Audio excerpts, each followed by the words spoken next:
நமது ஆதி சிவசிவ அன்பே சிவம் டெலிகிராம் குழுவில் பயணிக்கும் அனைத்து அடியாருக்கும் இனிய ஆத்ம நமஸ்காரம்.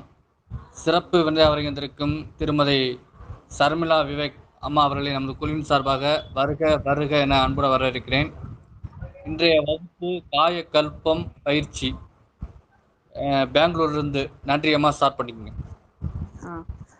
இந்த ஆதி சிவ குழுவின் நிர்வாகி சிவ கார்த்திகேயன் சார் அவர்களுக்கு என்னுடைய ஆத்மார்த்தமான நன்றிகள்.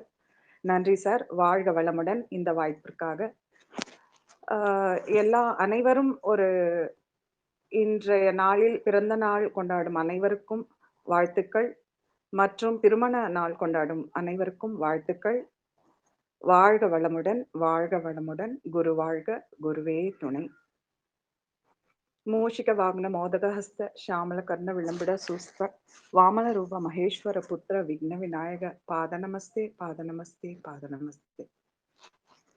இன்றைய தலைப்பு சித்தர்களோட பயிற்சி, ரகசிய பயிற்சியான காயகல்ப பயிற்சியை பற்றி நான் இன்று உங்களிடம் சில விஷயங்கள் இதை பற்றிய பகிர இருக்கிறேன்.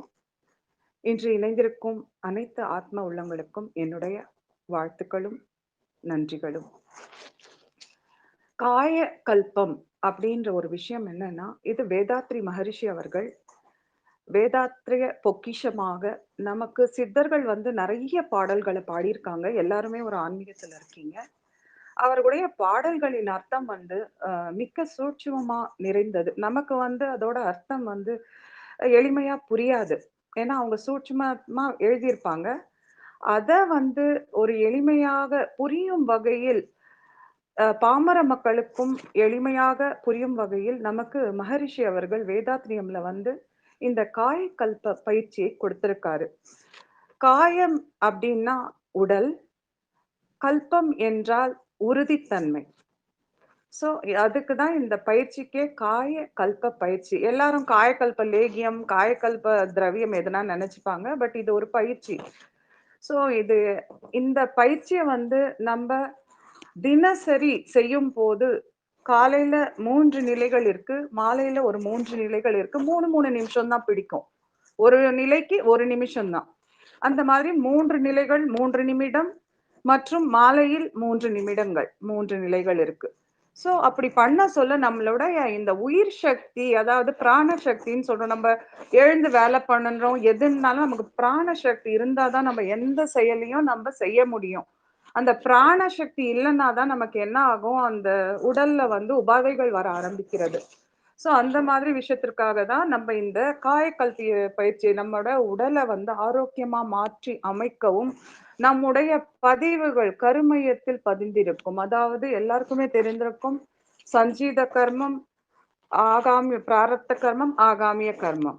சோ இந்த 3 கர்மங்களும் நிறைந்ததுதான் நம்ம கருமைய பதிவு. அதாவது ஒரு மையம்னா சென்டர்ன்னு தெரியும் எல்லாருக்குமே. அந்த நம்ம உடலின் மையத்துல அலைகளின் வடிவத்துல சூட்சுமமா இருக்கிறது தான் அந்த கருமைய பதிவுகள்.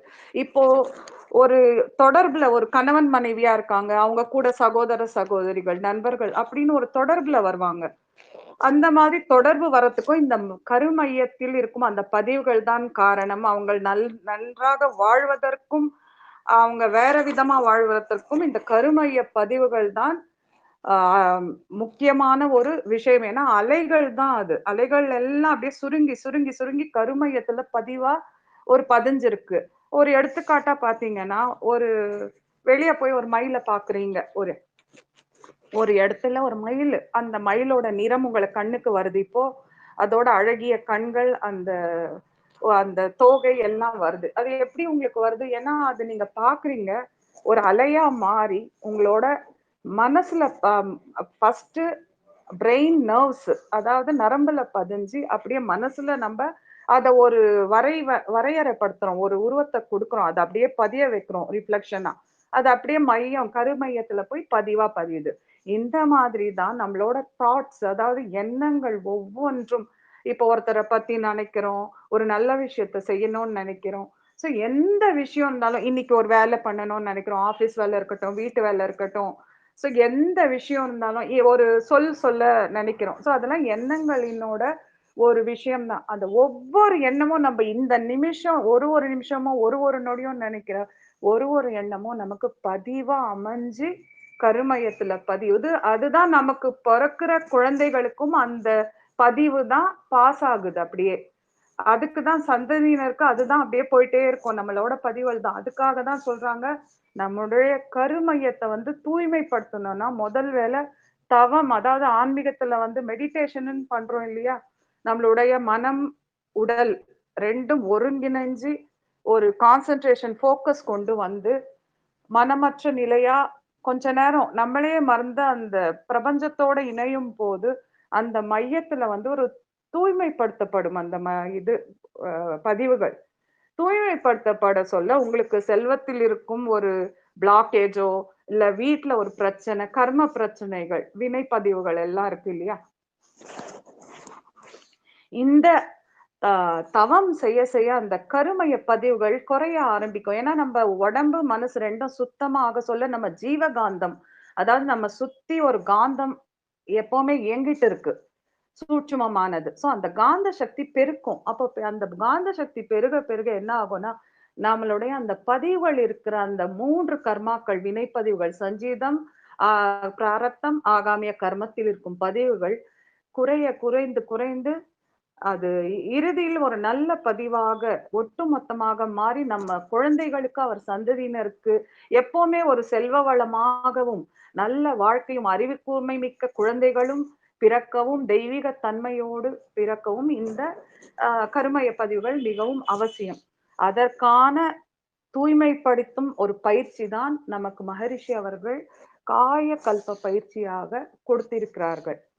அது சொன்னேன் நான், காயம் என்னால் உடலை உறுதியாக வைத்துக் கொள்வது. இப்போ உடல்னாவே நம்மோட உடம்பு வந்து எண்ணம், மனம் 2தால செயல்படுது. நம்ம உடம்பு ஒரு எண்ணத்த நினைக்கிறப்போ ஒரு கடைக்கு போனோம், இந்த திங்ஸ வாங்கணும்னா அப்பவே நம்ம உடம்பு ரெடி ஆயிடுது அங்க போறதுக்கு. அ டக்குன்னு எழுந்துக்கிறோம், போய் அந்த எந்த பொருள் தேவையோ அது வாங்கிட்டு வரோம். சோ அப்ப என்னன்னா, மனசு வந்து என்னன்னா ஒண்ணுமே கிடையாது. நம்ம அறிவுல நம்ம நினைக்கிறோம், அது மூல நரம்புக்கு போது. அந்த மூல நரம்புல இருந்து என்ன ஆகுது? அறிவு யோசிக்குது, அப்படியே மனமா செயல்படுது. அந்த மனம் செயல்பட சொல்ல நம்ம உடம்பு என்ன ஆகுது? அந்த செயல் மூலமா அது எழுந்து அந்த வேலைய பண்ண ஆரம்பிக்குது. அதனாலதான் இந்த உடலும் மனதிற்கும் இயக்கும் ஒரு நிலைதான் ஜீவகாந்தம். அதாவது பயோ மேக்னட்டிசம்னு இங்கிலீஷ்ல சொல்லுவோம். சோ அந்த பயோ மேக்னட்டிசம் ஜீவகாந்தம் இருக்கிறதுனாலதான் நமக்கு இந்த உடம்புல உயிர் இருக்கு. அந்த ஜீவகாந்தம் தான் என்ன ஆகுதுன்னா உயிரணுக்கள் மூலம் நமக்கு அந்த ஜீவகாந்தம் பெருக்கம் ஏற்படுது. அது எக்ஸ்பேண்ட் ஆகுது. சோ அப்ப என்ன வந்து இந்த உயிர் ஆற்றல் எங்க வருதுன்னா செக்ஷுவல் வைட்டல் ஃப்ளூயிடுன்னு சொல்லுவோம். அதாவது ஜீவ வித்து குழம்பு அப்படின்னு சொல்லுவோம் நம்ம உடம்புல. மூலாதாரத்துல தேங்கி இருக்கும் ஒரு திரவியம். சோ அதுலதான் நம்ம உயிர் ஆற்றல் இயங்கிக் கொண்டு இருக்கிறது. இப்ப எங்கேயோ ஒரு இடத்துல அடிபட்டுடுச்சு. ஒரு கையிலயோ கால்லயோ அடிபட்டுடுச்சு. அது நீங்க ஒண்ணும் மருந்து போடல, மாத்திரையும் குடிக்கலன்னு வச்சுக்கோங்க. என்ன ஆகும்? அப்படியே விட்டீங்கன்னா கொஞ்சம் கொஞ்சமா என்ன ஆகும் அது? அப்படியே காய்ஞ்சு அது மேல அப்படியே ஒரு லேயர் ஃபார்ம் ஆகி ஸ்கின் லேயர் ஃபார்ம் ஆகி அப்படியே அது மூட ஆரம்பிக்கும். நீங்க அந்த எதுவுமே அது பண்ணலைன்னா கூட உடம்புக்குன்னு ஒரு ஆற்றல் இருக்கு. சோ அந்த ஆற்றல் என்ன பண்ணும்னா அதை ஆற வச்சு அது ஒரு 10-15 நாள்ல என்ன ஆகும்? ஸ்கின் நார்மலா ஆக ஆரம்பிச்சிடும். அந்த இது அந்த அடிப்பட்ட இடம்லாம் அந்த ரத்தம் அந்த செல் எல்லாம் வளர்ந்து நார்மலா ஆக அது எப்படி நடக்குதுன்னு யோசிச்சிருக்கீங்களா? அதுதான் பயோமேக்னட்டிசம். இந்த ஜீவகாந்தம் தான் அந்த விஷயத்த நமக்கு பண்ணிட்டே இருக்கு. அது எப்பவுமே நம்ம உயிரணுக்கள் உடம்புல உற்பத்தி ஆயிட்டே இருக்கு. அந்த ஜீவகாந்தம் நமக்கு மல்டிப்ளையும் ஆகும், குறையவும் குறையும். குறையறப்போதான் நமக்கு நோய் என்ற ஒரு விஷயம் அங்க உருவாகுது. வலி என்ற விஷயம் உருவாகுது. மனசுல வந்து எல்லா மாதிரியான எந்த மாதிரி உங்க எண்ணம் இருக்கோ அந்த மாதிரிதான் உங்க உடம்பு இருக்கும். அந்த உடம்பு எப்படி இருக்கோ அதற்கேற்பதான் உங்களோட பொருளாதார நிலை இருக்கும்.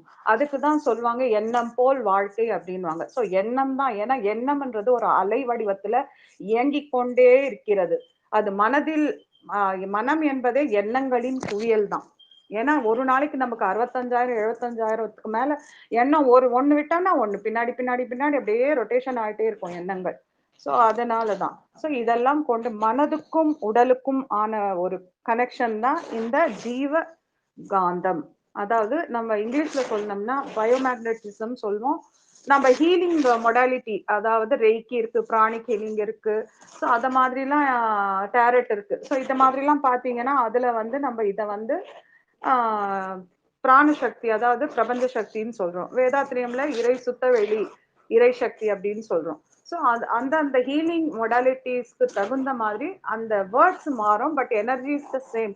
அந்த யூனிவர்சல் எனர்ஜி தான், காஸ்மிக் எனர்ஜி, பிரபஞ்ச சக்தி, ரெய்கி எனர்ஜி, பிராணிக் எனர்ஜி அப்படின்னு சொல்றோம். ஸோ அந்த எனர்ஜி வந்து நம்ம உடம்புல இருக்க சொல்ல ஜீவகாந்தமா மாறுது. அதுக்காக தான் நம்ம இந்த ரெய்கி பண்றோம், பிராணிக் ஹீலிங் பண்றோம் இந்த விஷயம். இப்ப காயக்கல்ப பயிற்சின்னு எடுத்துக்கிட்டீங்கன்னா இங்க என்ன ஆகுதுன்னா, இந்த உயிரணுக்கள்ல வந்து என்ன பண்ணுதுன்னா அது நிறைய மல்டிப்ளை பண்ணி நம்ம நாதவிந்து சக்திய தூய்மையாக மாற்றுகிறது. அதாவது தூய்மையாக மாற்றுகும் போது அது தெய்வீக தன்மையா மாறுகிறது. சோ தெய்வீக தன்மையா மாறும் போது என்ன ஆகுதுன்னா, அந்த பயிற்சி நம்ம தினசரி செய்யும் போது நமக்கு பிறக்கும் குழந்தைகள் வந்து அந்த பதிவுகள் மூலம், அந்த நாத விந்து சக்தி மூலம் நமக்கு அறிவு கூர்மையான குழந்தைகளாகவும், உடல் உறுதியான குழந்தைகளாகவும், ஆரோக்கியம் நிறைந்த குழந்தைகளாகவும், இம்யூனிட்டி பவர் அதிகம் நிறைந்தது அப்படி இருக்கிற குழந்தையாகவும் இருக்கும். நல்லா படிப்பாங்க, நல்ல கான்சென்ட்ரேஷன் இருக்கும், அறிவு கூர்மையா இருப்பாங்க. சோ இந்த மாதிரி குழந்தைகள் பிறப்பாங்க. சோ அப்ப நாத விந்து சக்தி எப்படி உருவாகிறது அப்படின்னு பாத்தீங்கன்னா, முதல்ல நம்ம 5 பழக்கம் இருக்கு நமக்கு. அதாவது இந்த விரயமாவறதுக்கும் நல்ல படியா அத விரயமாகாம தெய்வீகத்தன்மையா மாற்றுவதற்கும் ஒரு 5 இது இருக்கு, படிநிலைகள். முதல்ல உணவு. உணவுன்னு எடுத்தீங்கன்னா நம்ம இன்னைக்கு பாருங்க எல்லாருமே ஆல்டர்னேட் தெரப்பி, அதாவது அக்கு பஞ்சர், அக்கு ப்ரெஷர், அப்புறம் அந்த பயோசால்ட், மலர் மருத்துவம் அப்படின்னு எல்லாருமே எதுக்கு போறோம்னா அது இயற்கையா நமக்கு இயற்கை கொடுத்த ஒரு வரம்னு சொல்லலாம். இப்போ மருந்த சாப்பிட்டீங்கன்னா நமக்கு ஒரு சைடு எஃபெக்ட் வரும். சோ அது எல்லாருக்குமே அது தெரிந்த விஷயம். இயற்கையா நம்ம போனோம்னா, இயற்கையா இப்போ ஒரு சளி பிடிச்சிருச்சுன்னா என்ன பண்றோம், அப்பவே இஞ்சி தண்ணி வச்சு குடிக்கிறோம், சுக்கு தண்ணி வச்சு குடிக்கிறோம். எதுக்கு குடிக்கிறோம், நம்ம உடம்பு அது கரெக்டா மாத்தும். அந்த சளிய, அந்த கபத்தெல்லாம் வெளியே தள்ளும். அது மோஷன்லயும் தள்ளும், மூக்கு வழியாவும் வெளியேறும். சோ இயற்கையா உணவு எடுத்துக்கிட்டோம்னா நம்ம உடம்பு நல்லபடியா இருக்கும். இப்போ இந்த காலத்துல எல்லாருமே ஒரு வேகமான வாழ்க்கை முறையில இருக்காங்க. இப்ப நீங்க உணவு சாப்பிடும் போது ஒரு 20 நிமிஷம் தான் எடுக்கும். ஆனா நம்ம எடுக்கிறோமா அந்த டைம்னு பாத்தீங்களா? நிச்சயமா இல்லைன்னு தான் சொல்லுவேன். எல்லாருமே அர்ஜென்ட்ல ஒரு எண்ணத்துல அந்த சாப்பாடுக்கு வந்து ஒரு மதிப்பு இல்லாம அப்படியே கொறிச்சிட்டு ஓடுவாங்க. அந்த சாப்பாட்டை நல்லா மென்னு மென்னு மென்னு கூழா மாத்தணும். எவ்வளவு நேரம் பிடிக்குது பாருங்க. அந்த நம்ம மென்ன சொல்ல அந்த டேஸ்டே மாறிடும். அது மாதிரி மென்னு தின்ன சொல்ல அங்க சீக்கிரம் அந்த உடம்புக்குள்ள போன உடனே அந்த டைஜஷன் ப்ராசஸ் நல்ல வேகமா செயல்படும். ஹைட்ரோகுளோரிக் ஆசிட் அங்க அமிலம் சுரக்கும். அதனோடு சேர்ந்து இந்த நம்ம உண்ணுகின்ற உணவு ரசமா மாறுது. ரசமா மாறி அங்க ரத்தமா மாறுது. கெமிக்கல் ப்ராசஸ்ல உடம்புல ரத்தமா மாறி சதையா மாறுது, கொழுப்பா மாறுது. அதுக்கப்புறம் எலும்பா மாறி மஜ்ஜையா மாறுது. அந்த மஜ்ஜையா மாறினதுக்கு அப்புறம் நாத விந்து சக்தியா 7வது நிலையா மாறி நம்மளுடைய மூலாதாரத்துல இருந்து உயிரணுக்களை உற்பத்தி செய்து. சோ இதுதான் நாத விந்து சக்தி. ஆண்களுக்கு விந்து பையில் விந்து சக்தியாகவும், பெண்களுக்கு சினை முட்டையாகவும் நாதமாகவும் அது மாறுகிறது 7வது நிலையாக. சோ நாம் உண்ணும் உணவு தான் இங்க மெயின். அந்த உண்ணும் உணவு இந்த மாதிரி நல்ல ஒரு இயற்கை உணவா எடுத்துக்கணும் முடிந்தவரை. ஏன்னா டெய்லி அது முடியாது, எல்லாரும் சமையல் பண்றோம், லைட்டா சமையல் பண்ணி லைட்டா தாளிச்சு ஒரு கீரை வகைகள் நிறைய அந்த மாதிரி கொஞ்சம் இது அந்த மாதிரி சில உணவு முறைகள் எல்லாம் நேச்சுரோபதி எடுத்தீங்கன்னா இந்த இயற்கை உணவு முறைகள் மூலமா தான் மிளகு, சீரகம் அதெல்லாம் வச்சுதான் எல்லா ப்ராசஸும் ஹீல் பண்ணுவாங்க. சோ இது நல்லா எல்லா இடத்துலயும் இதுதான் அந்த காலத்துல பாட்டி வைத்தியம்னு சொல்லுவாங்க. அதுதான் இப்போ வந்துட்டு இருக்கு திரும்பவும். சோ அந்த மாதிரி உணவு பழக்கம் வந்து 20 நிமிஷம் நல்லா மென்னி சாப்பிட்டாதான் இந்த ப்ராசஸ் நடக்கும் நமக்கு. அந்த உயிரணுக்கள் நல்ல ஆரோக்கியமா உற்பத்தி ஆகும். அடுத்தது வந்து ஒர்க், அதாவது நம்ம உழைப்பு. நம்ம எவ்வளவு நேரம் உழைக்கிறோம் அப்படின்றத பொறுத்து தான் நம்மளோட அந்த உயிரணுக்கள் செலவாகுதா, இல்ல அது நல்லபடியா உருவாகி கொண்டு இருக்கிறதான்றது. ஏன்னா இப்போ இப்போ பாத்தீங்கன்னா எல்லாம் ஐடில நிறைய பேர் இருக்காங்க. நிறைய பேர் அந்த ஒர்க்கிங் ப்ராசஸ்ல தான் இருக்காங்க. 8 மணி நேரம் 9 நேரம் ஒர்க் பண்றாங்க. சோ உடம்புல ஒரு அசைவு இல்லாதனால அந்த சோம்பல் என்ற ஒரு விஷயம், டயர்டும் வந்துரும், சோம்பலும் வந்துரும். டக்குன்னு எழுந்து பண்ண முடியாது எந்த காரியமும். அப்படிதான் அதனாலதான் அந்த முதுகு வலி, முதுகு எலும்பு பிரச்சனைகள், அப்புறம் அந்த மூலாதார கால் கை நோவு, மூட்டு வலி அப்படின்ற ஒரு விஷயம் நிறைய இப்போ எல்லார் வீட்லயும் நம்ம பார்த்துட்டு வரோம். இளம் வயதினர் கூட அந்த விஷயம் இப்ப நடந்து கொண்டிருக்கிறது. நிறைய இந்த விஷயம்லாம் அதுக்காக தான். சோ அதனால உழைப்புல வந்து நம்ம அது கரெக்டா பார்த்து நம்ம அந்த இது பண்ணணும்.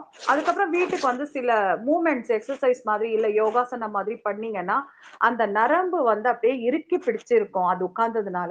அதெல்லாம் ரிலாக்ஸ் ஆகும். அதுக்கு தான் ரிலாக்ஸேஷன் மெடிடேஷன் இருக்கு. சிரிப்பு யோகா, அதெல்லாம் அதுக்காக தான் நம்ம பண்றது. மெயினா இதுதான். நீங்க அதெல்லாம் கொஞ்சம் சிந்திச்சு பார்த்தீங்கன்னா எல்லாமே நம்ம உயிரணுக்களை நல்ல உற்பத்தி பண்றதுக்கு தான் இந்த மாதிரி விஷயம் எல்லாம் நம்ம பண்ணிட்டு இருக்கோம். அடுத்தது முதல்ல உணவாச்சு, நெக்ஸ்ட் உழைப்பாச்சு, மூணாவது ஓய்வு. இப்போ வந்து நிறைய பேர் வந்து நைட்டும் கொஞ்சம் எக்ஸ்டெண்ட் பண்ணி பண்ணுவாங்க. அப்போ உடம்பு வந்து ஒரேடியா அதோட உயிராற்றல் வந்து ரொம்ப ஜீவகாந்தம் வந்து செலவாயிருக்கும். அப்ப என்ன ஆகும்னா அந்த ஜீவகாந்தம் குறைய குறைய நமக்கு அந்த டயர்ட்னஸ் வந்துடும்.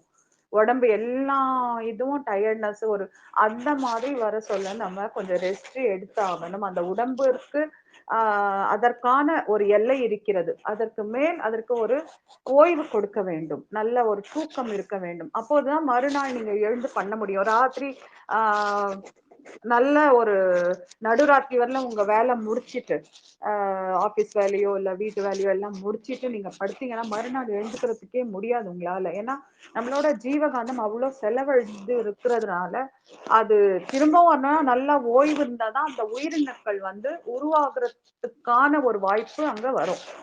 இது ஒரு மூணாவது விஷயம், காரணம். நான்காவது வந்து எண்ணங்கள். எண்ணம் பத்தி நான் சொல்லியிருக்கேன் முன்னே. எண்ணம் போல் வாழ்க்கை, எண்ணம் தான் எல்லாமே. எண்ணத்தாலதான் மனம் உருவாகுது. எண்ணத்தின் புயல் தான் மனம். அந்த எண்ணம் தான் எல்லா மாதிரி எல்லா ஹார்மோன் இம்பேலன்ஸ். இப்ப பாருங்க, கோபம் உங்களுக்கு ஏதோ யாரோ சொல்லிட்டாங்க, ஒரு கோபம் வருது, போய் நல்லா போட்டு 2 குடுக்கணும்னு வருது. அப்ப என்ன ஆகுது, அங்க உடம்புல வந்து அந்த ரத்தம் சூடேறுதுன்னு சொல்லுவாங்க இல்லையா? அப்போ அந்த ரத்தம் சூடேறுனா அங்க ஹார்மோன் இம்பேலன்ஸ் ஆகுது உடம்புல. அப்போ அது முதல்ல கோபம் அடைஞ்சுன்னா உங்க லிவரை தான் முதல்ல பாதிக்கும். ஃபேட்டி லிவர் ஆகும் அங்க. இதுதான் அங்க ஹார்மோன் இம்பேலன்ஸ். சக்கரான்னு பாத்தீங்கன்னா உங்களுக்கு மோஸ்டா சோலார் பிளக்ஸஸ், மணிப்பூரகமும் சுவாதிஷ்டானமும் அங்க பிரச்சனையாகும். அதனாலதான் எந்த இமோஷன் இருந்தாலும், அதாவது கோபம் இருக்கட்டும், இல்ல ஒரு பயமான உணர்வு, இல்ல ஒரு ஒரு சந்தேகம், அந்த மாதிரி ஒரு எதிர்மறையான உணர்வுகள் வரப்போகுது நம்ம சக்கராவை அது பாதிக்கும். அந்தந்த உறுப்பு உணர்வுக்கான சக்கராக்கள் பாதிக்கும். அதே மாதிரி அந்த ஹார்மோன்ஸ் வந்து சரியாக சுரக்காது. இப்ப மூலாதாரம்னு பாத்தீங்கன்னா எண்டோக்ரைன் கிளாண்ட்ஸ் அதுக்கு தொடர்புடையது. அப்போ அந்த மாதிரி ஒவ்வொரு சக்கராக்கும் ஒவ்வொரு கிளான்ஸ் இருக்கு. அப்படி இருக்க சொல்ல இந்த விஷயம் என்ன ஆகும்னா அந்த இடத்த வந்து ஜீவகாந்தத்தை வந்து ரொம்ப குறைச்சிடும். கம்மி ஆக ஆக நமக்கு அந்த டென்ஷன், அந்த டிப்ரெஷன், பய உணர்வு, இந்த மாதிரி விஷயம் நடக்க ஆரம்பிக்குது. அதுக்காக தான் நம்ம இந்த யோகா பண்றோம், தவம் பண்றோம், மெடிடேஷன் கிளாஸஸ், சில கிளாஸஸ் எல்லாம் பண்றதே நம்ம மனமும் உடலும் ஒருங்கிணைந்து ஒரு ரிலாக்ஸா பீஸ்ஃபுல்லா. எல்லாருமே இப்ப எது கேட்டுட்டு இருக்கோம், பணம் இருந்தா கூட நிம்மதி இருக்கிறது இல்ல. எனக்கு பீஸ் ஆஃப் மைண்ட் வேணும்பா, எனக்கு எங்க போனாலும் பிரச்சனைப்பா, இவன் அப்படி சொல்றாங்க இப்படி சொல்றாங்க, பண பிரச்சனை, ஆரோக்கிய பிரச்சனை, கணவன் மனைவி பிரச்சனை, குழந்தைங்க பிரச்சனை, இதுதான் இப்போ பொருளாதார பிரச்சனை. இதுதான் வாழ்க்கையில ரவுண்டா எல்லார் வாழ்க்கையிலும் சுத்தி வர்றதே இதுதான். உறவுகள் மூலமா பிரச்சனை. இதெல்லாம் இருக்கிறதுக்கு முதல்ல நம்ம எண்ணத்தை நம்ம சரிப்படுத்தணும். நீங்க எண்ணம் சரிப்படுத்தினாலே ஆட்டோமேட்டிக்கா உங்க உடம்புல அந்தந்த மாற்றங்கள் வரும். அந்த அந்த மாற்றங்களை தான் உடம்பு அதற்கான அந்த ஜீவகாந்தத்தை பெருக்கும். அந்த அலைகளை வந்து எக்ஸ்பேண்ட் பண்ண சொல்ல அந்த அலைகள் நீங்க என்ன நினைக்கிறீங்களோ அதற்கான விஷயத்த வந்து இந்த பிரபஞ்சத்துல ஈர்க்கும். அதுதான் ஈர்ப்பு விதின்னு சொல்றோம், லா ஆஃப் அட்ராக்ஷன். ஸோ எல்லாமே நம்ம அதுக்கு தான் சொல்றேன், பஞ்சபூதமும் நம்ம உடம்புல தான் இருக்கு. அந்த எல்லாத்துலயும் அட்ராக்ட் பண்ற அந்த ஈர்ப்பும் நம்ம உடம்புல தான் இருக்கு. அந்த எல்லாமே செயல்படுறது நம்ம எண்ணங்கள் மூலமா தான். இதுதான் மெயின் ப்ராசஸ் ஆஃப் திஸ் இந்த காயகல்ப பயிற்சி. ஸோ எண்ணங்கள் ரொம்ப அதுதான் சொல்லுவாங்க, எண்ணம் போல் வாழ்க்கை மனம் போல் மாங்கல்யம் அப்படின்வாங்க. ஸோ இதுதான் ப்ராசஸே, வேற ஒண்ணுமே கிடையாது. ஒருத்தர் கஷ்டப்படுறாங்க, ரொம்ப கொடுமைப்படுறாங்க, கணவன் சரியில்லை, இல்ல மனைவி சரியில்லை, குழந்தைங்க பெற்றது சரியில்லை அப்படின்னா அவங்களோட மனம், அவங்களோட எண்ண அலைகள், அவங்களோட கருமைய பதிவுகள், அதாவது ஜெனட்டிக் சென்டர்னு சொல்லுவோம், அந்த பதிவுகள் எல்லாம் சேர்ந்துதான் நமக்கு இந்த வாழ்க்கையே வர்றது. இந்த மனிதர்கள் நம்முடைய தொடர்பில் இருக்காங்க, இந்த குழந்தைகள், இந்த கணவன், இந்த மனைவி என்ற விஷயம் எல்லாம் அந்த கருமத மைய பதிவை தூய்மைப்படுத்துறது தான் இந்த காயகல்ப பயிற்சி நம்ம பண்றோம். சோ இப்போ 4வதா எண்ணம் பார்த்தாச்சு. 5வதா ஆண் பெண் நட்புறவு, பாலியல், அதாவது ஆண் பெண்ணோட அந்த ஒரு இணைப்பு சொல்றோம், நாதவிந்து சக்தி. சோ அதுக்குதான். சோ அதுல வந்து ஒழுங்குமுறையா இருக்கணும். அது அது ஒரு எல்லை மீறி போனாலும் பிரச்சனை, அது வேற விதமா அது போயிடும். ஒரு எதிர்மறையான விஷயத்துல போயிட்டு ஒரு பிரச்சனையில கொண்டு வந்து நிறுத்தும். அதனால உணவு, உழைப்பு, ஓய்வு, எண்ணம், ஆண் பெண் நட்பு. ஸோ இது 5ம் தான் இந்த காயகல்ப பயிற்சியில ஒழுங்குமுறைப்படுத்தணும். ஸோ இதுதான் சொல்றாங்க. ஸோ இந்த காயகல்ப பயிற்சி நம்ம பண்ண பண்ண டெய்லி பண்ண பண்ண, அதாவது காயகல்ப பயிற்சி வந்து என்ன பண்ணுவாங்கன்னா, ஆசன வாய்ல நரம்பூக்கம், டோனிங் ஆஃப் நர்வ்ஸ் பண்ணிட்டு ஒரு 10 மூச்சு எடுத்துட்டு எடுத்துட்டு நாக்க உள்ள வச்சு 11வது மூச்சுல வெளியேற்றி அந்த பல்லிடுக்கு வழியாக காற்றை வெளியேற்றணும். மூலபந்தம் பண்ணிக்கணும். மூலபந்தம்னா அந்த ஆசன வாயை அப்படியே இறுக்கி பிடிச்சுக்கணும். ஸோ இதுதான் காயகல்ப பயிற்சி. அதுல வந்து காலையில ஒரு மூணு ஸ்டெப் இருக்கு நிலைகள், மாலையில ஒரு 3 நிலைகள் இருக்கு. 3 நிமிஷம் பிடிக்கும். இத பண்ணீங்கனாலே உங்க உடம்புல இருக்கிற அந்த நாதவிந்து சக்தி, அதாவது ஜீவ வித்து குழம்பு, செக்ஷுவல் வைட்டல் ஃப்ளூயிட், அதுல அந்த ஆற்றல் வந்து என்ன ஆகும்னா இந்த காயகல்ப பயிற்சி பண்ண சொல்ல ஓஜஸா மாறும். ஓஜஸ் என்றால் தெய்வீக சக்தியாக மாறும். எப்படி மாறும்? நீங்க இந்த காயகல்ப பயிற்சி பண்ணி அந்த நரம்ப வந்து இறுக்கி பிடிக்கிறீங்க அந்த ஆசன வாய்க்கிட்ட. அப்போ அங்க ஒரு பிரஷர் உருவாகும். அந்த நாதவிந்து சக்தி வந்து கெட்டிப்பட்டு அந்த இடத்துல ஆவியாக மாறி மேல கபாலத்துல போய் அடையும். அந்த மூச்சை வந்து நம்ம என்ன பண்றோம்னா அங்க நம்ம முதுகெலும்பு வழியாக கொண்டு வந்து நம்ம கபாலத்துல ஏற்றி உடம்பு முழுவதும் அந்த தெய்வீக சக்தியை பரவ விடுறோம். அப்போ ஒரு உஷ்ணம் உருவாகும் நம்முடைய உடம்புல. அப்படியே ஒரு சில வினாடிகள் அப்படியே நம்ம ரிலாக்ஸா அந்த 3 நிலைகள் படுத்துட்டு அந்த ஓஜஸ வந்து கபாலத்துல ஏத்தி அப்படியே ரிலாக்ஸா நீங்க படுத்தீங்கன்னா அந்த ஆற்றல், அந்த தெய்வீக தன்மையை உங்க உடம்பு முழுவதும் உணரலாம். அப்போ உங்களோட உயிராற்றல் மேன்மேலும் மேன்மேலும் தூய்மைப்பட்டு நம்ம கருமைய பதிவுகள் தூய்மை அடையும்.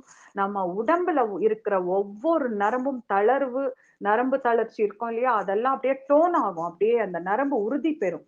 மூளையில இருந்து அந்த காலில் இருக்கும் நரம்பு வரை எல்லாம் உறுதியா ஆகும். அந்த ஓஜஸ் சக்தியை கபாலத்துல ஏத்தி நீங்க உடம்பு பூரா அத பாய விட சொல்ல அந்த உடம்புல இருக்கிற ஒவ்வொரு நரம்பும் தளர்ச்சி அடையாம இளமைய தக்க வைக்க இத உதவும். அதுக்குதான் சித்தர்களின் நீண்ட ஆயுள் பயிற்சி காயகல்ப பயிற்சி அப்படின்னு சொல்லுவாங்க. எல்லாரும் அந்த கடையில எல்லாம் விற்பான் காயகல்ப லேகியம்னு, அது எதுக்குமே யூஸ் இல்லைங்க. நான் சொல்வேன், இது நம்ம உடம்புல இருக்கிற சக்தியை நம்ம அது நல்ல சக்தியா மாத்துறோம். அதாவது இப்போ கணவன் மனைவி இணையறாங்கன்னு வச்சுக்கோங்க, அந்த இணைப்புல கூட அந்த தெய்வீக எனர்ஜியை வந்து கபாலத்துல கொண்டு வந்தோம்னா அவங்களுக்கு பிறக்கிற குழந்தைகள் தெய்வீக தன்மையாகவும் அறிவு கூர்மையான குழந்தைகளாகவும் ஆரோக்கியமுள்ள குழந்தைகளாகவும் ஒரு சமுதாயத்தில் நல்ல நிலைமை உள்ள குழந்தைகளாகவும் கண்டிப்பாக பெற்றோர்களுக்கு அந்த குழந்தைகள் பிறக்கும். அதுக்கு தான் இந்த காயக்கல்ப பயிற்சியை சொல்றோம். நம்மளுக்கு வந்து ஆக்சுவலி உயிர் சக்தி எப்படி இருக்குன்னா, கபாலத்துல பொறக்கிற குழந்தைங்க பாருங்க, அந்த கபாலத்துல அதாவது மேல அந்த தலைக்கு மேல அந்த பகுதியை தொடக்கூடாதுன்னு சொல்லுவாங்க. ஏன்னா உயிர் சக்தி அங்க இருக்கும். அவங்களோட பதிவுகள் எல்லாம் அங்க இருக்கும். அப்ப அந்த குழந்தைகள் அந்த 3 மாசத்துல அதுங்களே சிரிக்கும், அழுவும். அது ஒரு மாதிரி அது ஏன்னா அந்த குழந்தை வந்து கடவுளோட அந்த பிரபஞ்ச சக்தியோட இணைந்து இருக்கும். அப்ப அந்த உயிர் சக்தி மேல அதாவது நம்மளோட துரிய சக்கரம், கிரவுன் சக்ரா சொல்லுவோம், இல்ல சஹஸ்ராரான்னு சொல்லுவோம்.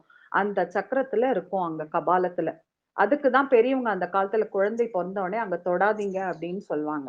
ரொம்ப சாஃப்ட்டா இருக்கும் அந்த பகுதி. அதுல அந்த பகுதிய நீங்க உத்து பார்த்தீங்கன்னா, அது மேல கீழ அப்படியே இது நம்ம மூச்சு எப்படி விடுறோமோ, அந்த மாதிரி அது ஒரு அசைவுல இருக்கும்.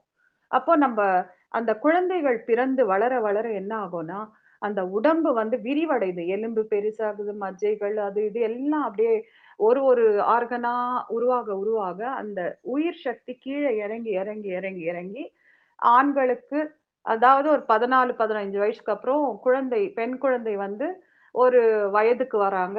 ஆண் குழந்தைகள் ஒரு அடாலசன்ஸ் ஏஜ்க்கு வராங்க. அப்போ அந்த ஆண் குழந்தைகளுக்கு அது விந்து சக்தியாகவும், பெண் குழந்தைகளுக்கு அது ஆ சினை முட்டையாகவும் உருவாகிறது. அப்போதான் ஒரு பெண் குழந்தை ஆ அது பெரிய பொண்ணு ஆயிட்டான்னு சொல்றாங்க இல்லையா? ஸோ ஒரு பெரிய மெச்சூரிட்டி வருது. அந்த மெச்சூர்ட் ஆவுறது அந்த குழந்தை. அப்போதான் அதுக்கு அந்த நாத சக்தி அங்க கீழ வந்து மூலாதாரத்துல இருக்கு. இப்ப இந்த சமயத்துல தான் நம்ம குழந்தைகள ஏன்னா அப்போ என்ன ஆகும்னா, அந்த குழந்தை அந்த அடாலசன்ட் ஏஜ்ல பாய்ஸ் அதாவது அந்த ஆண் குழந்தைகள் இருக்கட்டும், இந்த பபர்ட்டி ஏஜ் இந்த வயதுக்கு வந்த பெண்கள், அவங்களுக்கு 2 பேருக்கும் என்ன ஆகும்னா, ஹார்மோன்ல வந்து ஒரு சேஞ்ச் வரும். இது இயற்கையா நடக்கிற விஷயம். இது தப்பான விஷயம் இல்ல. எல்லாருக்குமே இயற்கையா வரும். ஒரு ஆண் வந்து பெண்ண பார்க்க சொல்ல ஒரு ஈர்ப்பு வரும். பெண் ஆண பார்க்க சொல்ல ஒரு ஈர்ப்பு. இது இயற்கையான ஒரு விஷயம். இது தப்பு இல்ல. சோ அப்ப என்ன ஆகும்னா, ஏன் அப்படி வருதுன்னா, இங்க நாதம் விந்து என்ற ஒரு சக்தி புதுசா அங்க கீழ இறங்கி மூலாதாரத்துல பதியுது. அந்த ஆன்மாக்கு. அப்போ அதுக்கு உடலிலும், மனதிலும் ஒரு மாற்றம் வருது. உடல் உறுப்புகளும் மாற்றம் பெறுகிறது. அப்போ அந்த ஈர்ப்பு வருது. அப்போ அந்த நாத விந்து சக்தி வந்து தப்பான விஷயத்தால எல்லை மீறி போகாமல், விரயமாகாமல் நல்லபடியா அத காத்து ஒரு ஒழுக்கமான திருமணம் என்ற பந்தத்தில் ஒரு வயதுக்கு வந்ததுக்கு அப்புறம் திருமணம் என்ற பந்தத்தில் இணைந்து அவர்கள் இந்த காயக்கல்ப பயிற்சி பெற்று அது செயல் அந்த பயிற்சியோடு அவர்கள் இணைந்து குழந்தை உருவாக்கும் பொழுது நாதவிந்து சக்தி இணைந்து உருவாக்கும் பொழுது அந்த குழந்தை தான் தெய்வீக தன்மையோடு அறிவு கூர்மையோடு உடல் உறுதியோடு ஆரோக்கியமான குழந்தையாக நீண்ட ஆயுளுடைய குழந்தையாகவும் இளமை மாறாத குழந்தையாகவும் பிறக்கிறது. அதுக்காக தான் இது பெண் குழந்தைகள் மெச்சூரிட்டி ஆனதுக்கு அப்புறம் பண்ணணும். ஆண் குழந்தைகள் வந்து 14 வயசுக்கு அப்புறம் பண்ணணும். அப்பதான் அவங்களுக்கு அந்த சக்தி அங்க தேங்கி இருக்கும் மூலாதாரத்துல. சோ இந்த மாதிரி இதுதான் நாதவிந்து சக்தியோட இது. அந்த நாதவிந்து சக்தியை தான் நம்ம என்ன பண்ணோம்னா, திரும்பவும் மேல இருந்த சக்தி பொறக்க சொல்ல மேல இருந்தது அந்த உயிர் சக்தி. பொறந்ததுக்கு ஒரு வயது ஆனதுக்கு அப்புறம் அது மூலாதாரத்துல வந்து உட்காருது. சோ அப்போ திரும்பவும் நம்ம என்ன பண்றோம்னா, அந்த உயிர் சக்தியை திரும்பவும் நம்ம மேல எடுக்கிறோம்.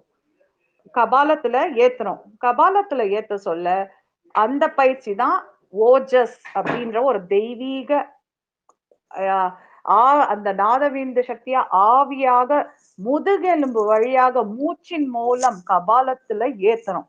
அந்த கபாலத்துல எடுக்க சொல்லதான் இந்த பயிற்சிகள் காயக்கல்ப பயிற்சி அதுக்கு தான் நம்ம பண்றது.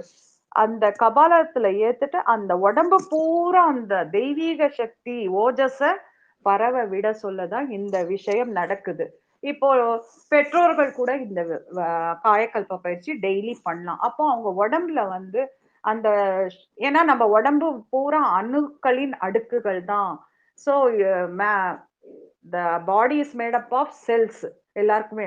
அதாவது அணுக்களின் அடுக்குகள் தான் நம்மளோட பாடி. அப்போ எங்க அந்த செல்ஸ் சரியா அடுக்கப்படலையோ பிரச்சனையா ஒரு நோய் வருதுன்னா அந்த செல்கள் சரியா இயங்கவில்லை. சோ அந்த செல்ல ஒரு கோளாறு எப்படி கோளாறு உருவாச்சு? உணவு மூலமா உழைப்பு சரியில்லைனா உணவு சரியில்லைனா இல்ல ஆண் பெண் நட்புறவு சரியில்லைன்னா, எண்ணங்கள் சரியில்லைன்னா, சோ அதுக்கப்புறம் இந்த ஓய்வு சரியா இந்த 5 விஷயமும் சேர்ந்தா சரியா இல்லைன்னா தான், இந்த ஒழுங்குமுறை இல்லைன்னா தான் இந்த பிரச்சனைகள் நம்ம உடம்புல ஏற்படுது. ஃபார் எக்ஸாம்பிள் பார்த்தீங்கன்னா, எடுத்துக்காட்டாக கேன்சர் செல் இருக்கு. ஸோ கேன்சர் செல்லுன்னாவே கேன்சர்னாவே என்ன செல்லுன்னு தானே சொல்றோம், அணுக்கள். ஸோ அப்ப அந்த செல்லு வந்து சரியா அது கேன்சர் செல்லா மாறுதுன்னா, நம்ப அது சரியா நம்ம உடம்பு, உணவு எல்லாம் பராமரிக்கலன்னு ஒரு அர்த்தம் தான். சயின்ஸ் பிரகாரம், விஞ்ஞான பிரகாரமா பார்த்தீங்கன்னா கூட, அந்த செல்லு வந்து பெருசா இருக்கும். அழுகி இருக்கும். அந்த அழுகுன செல் என்ன ஆகும்னா, மேல மேல அந்த செல்லையே தான் உற்பத்தி பண்ணும். இப்போ ஒரு எடுத்துக்காட்டா ஒரு தக்காளி அழுகிடுச்சுன்னு வச்சுக்கோங்க. அதுலயே ஒரு 4, 5 தக்காளி கூட வைக்கிறீங்க. என்ன ஆகும்? அந்த தக்காளியும் சேர்ந்து அழுகும். அதுதான் இந்த கேன்சர் செல்லும் அந்த மாதிரி தான். சிம்பிளா நான் எளிமையா புரியணும்னு சொல்றேன். சோ இந்த மாதிரி தான் நம்ம உடம்புல மூட்டு வலினா கொலேஜன் அந்த ஜவ்வு என்ன ஆகும்? கம்மியாகும். நீங்க இந்த காயக்கல்ப பயிற்சி பண்ண பண்ண பாருங்க, அந்த உயிர் சக்தி சரியா அந்த ஜவ்வ வந்து சரியா அந்த இடத்துல அதிகமா ஆ பா அதுக்கு அந்த இடத்துல எவ்வளவு தேவையோ அந்த அணுக்கள உருவாக்கி, அந்த ஜவ்வ வந்து கரெக்ட்டா அலைன் பண்ணி அங்க கொண்டு வந்து விடும். சோ அதுக்கு தான் சித்தர்கள் அந்த காலத்திலேயே இந்த காயகல்ப பயிற்சி பண்ணி தான் அந்த சுவாசம் மூலமாவே வாழ்ந்தாங்க அவங்க. மூலிகை சில இலைகள், அந்த மாதிரி இயற்கையோட இயற்கையா வாழ்ந்ததுனால தான் சித்தர்கள் அதெல்லாம் அனுபவித்து அ அந்த மக்களுக்கும் இந்த மாதிரி ஒரு விஷயத்த தெரிவிக்கணும்னா, அவங்க சூட்சும பாடலா திருமூலர் எழுதியிருக்காரு, ஔவையார் எழுதியிருக்காங்க. அப்புறம் எல்லாம் நம்ம சிவவாக்கியரு, அப்புறம் தாயுமானவர் இவங்க எல்லாருமே நெறைய பாடல்கள் சித்தர் பாடல்கள் பார்த்தோன்னா, காயகல்பம் இல்லாத ஒரு பாடலே இருக்காது.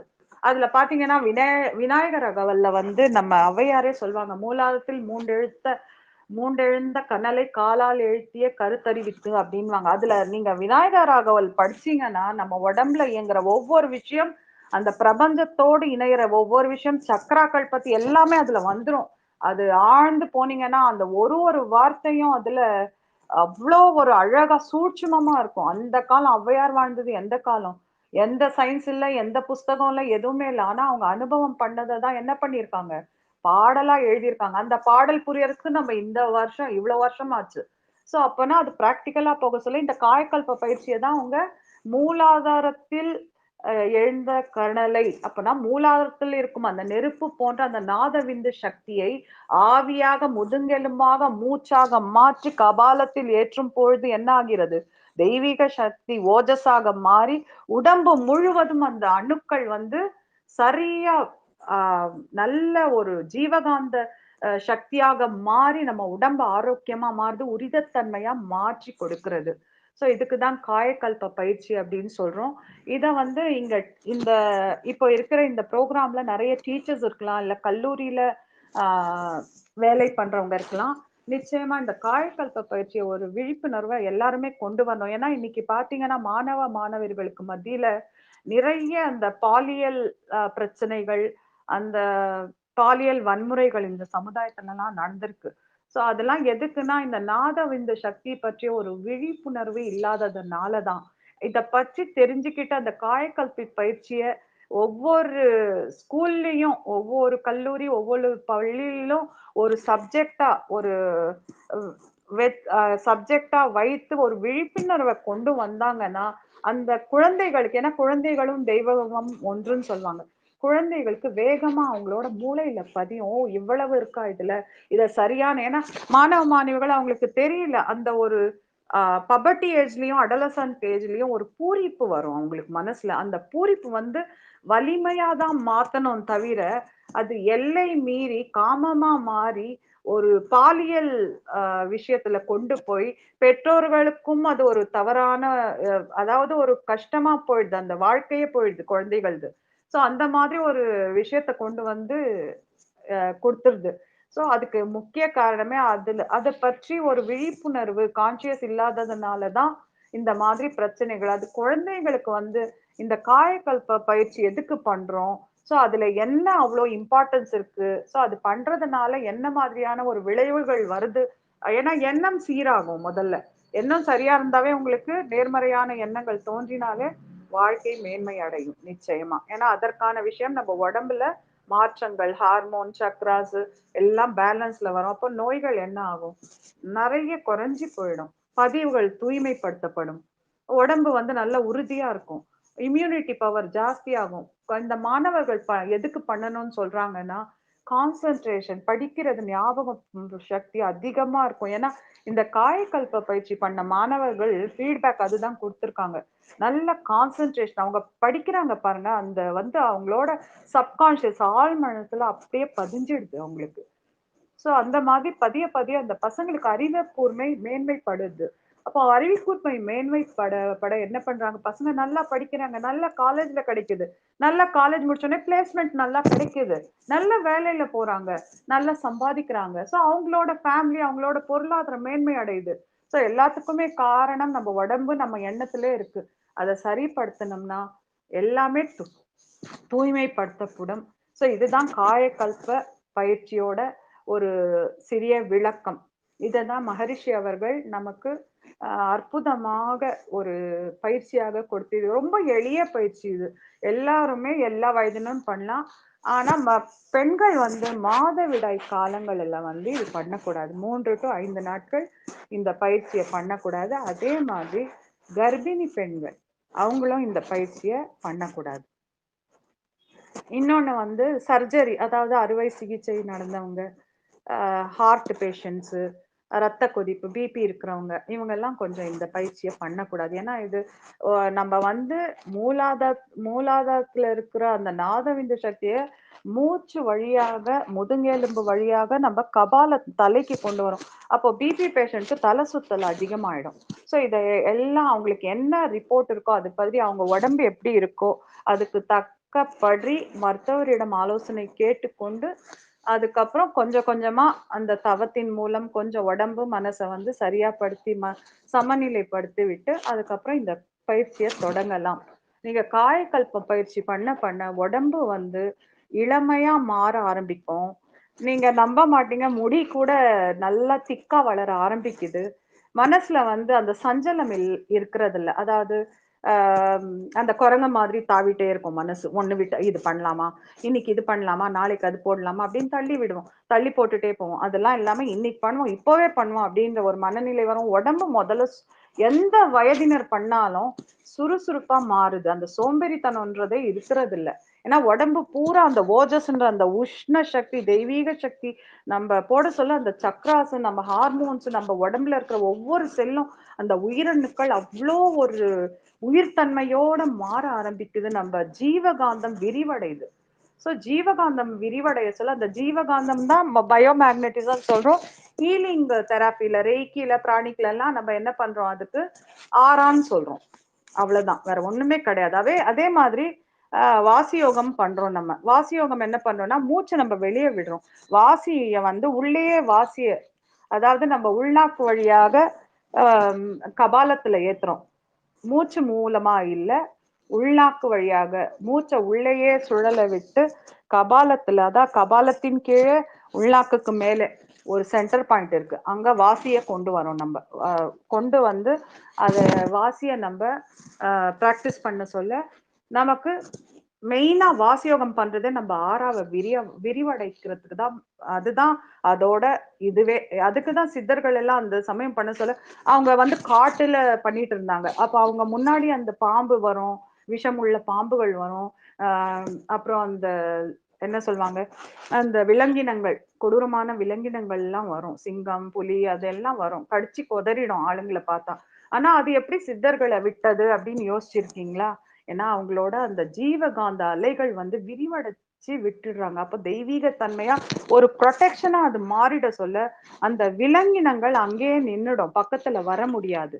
இப்ப பாருங்க, நம்ம ஒரு நல்ல துறவி, அதாவது நல்ல சித்தர்களோட ஆசிரமத்துக்கு போறோம் பௌர்ணமி அன்னைக்கு.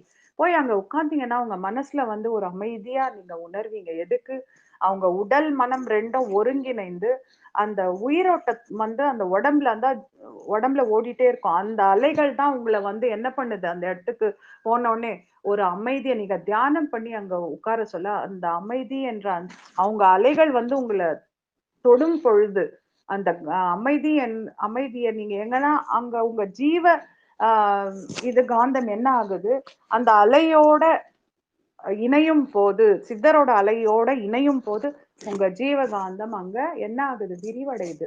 அப்போ உங்க மனசுல ஒரு அமைதி, ஒரு நிம்மதி. சோ இப்ப கோவிலுக்கு போனா கூட நீங்க அப்படிதான் நினைக்கிறப்ப இந்த காலத்துல. ஆனா கோவில் எல்லாம் கதை அழைக்கிறதுக்கு தான் போறாங்க, நான் பார்த்த வரோம். ஏன்னா அப்படிதான் இருக்காங்க. அது கோவிலுக்கு போனோமா அந்த கர்ப்ப கிரகத்துல அந்த அந்த சுவாமிய பார்த்தோமா, ஏன்னா அங்க பஞ்சபூதமும் இருக்கு, நெருப்பு இருக்கு, நீர் இருக்கு, அந்த பிரபஞ்ச சக்தி, அந்த கரு, அந்த அதுவும் அந்த கருமையம் மாதிரி தான். சோ அந்த கருவுல வந்து அந்த அம்மன் சிலையோ இல்ல கடவுள் சிலையோ, சோ அது மேல வருது. சோ அங்க தீபம் இருக்கு, தீர்த்தம் இருக்கு, நீரு எல்லாமே இருக்கு, அங்க ஆகாய சக்தியும் இருக்கு. சோ அப்போ நம்ம கோவிலுக்கு எனக்கு கோயிலுக்கு போயிட்டு வந்தா நிம்மதியா இருக்குன்னு ஏன் சொல்றோம்? அதுல நம்ம கான்சென்ட்ரேஷன் முழுவதும் அந்த இடத்துல நம்ம பதிய விட சொல்ல, அந்த பிரபஞ்ச சக்தியை நம்ம என்ன பண்றோம், நம்மளோட இந்த ஜீவகாந்தத்துல பதிவிடுறோம். அப்போ நமக்கு அங்க அமைதி, ஒரு சந்தோஷம், ஒரு மனநிறைவு அங்க ஏற்படுது. சோ இதுதான் கோவில்ன்றதுக்கே, இதுக்குதான் நம்ம போறோம். அந்த பூக்களின் மனம், அந்த ஊதுவத்தி இது எரிக்கிறாங்க இல்லையா, அதோட வாசனை எல்லாமே நமக்கு வந்து அந்த அரோமா எல்லாமே நமக்கு மனசுக்கும் உடம்புக்கும் ஒரு நிம்மதியை கொடுக்குது, ஒரு அமைதியை கொடுக்குது. சோ எல்லாமே எதுக்கு கொடுக்குதுன்னா நம்ம ஜீவகாந்தம் அதை எடுத்துக்குது, அந்த அப்சர்வ் பண்ணுது. சோ இதுதான், வேற ஒன்னும் சூட்சுமமே கிடையாது.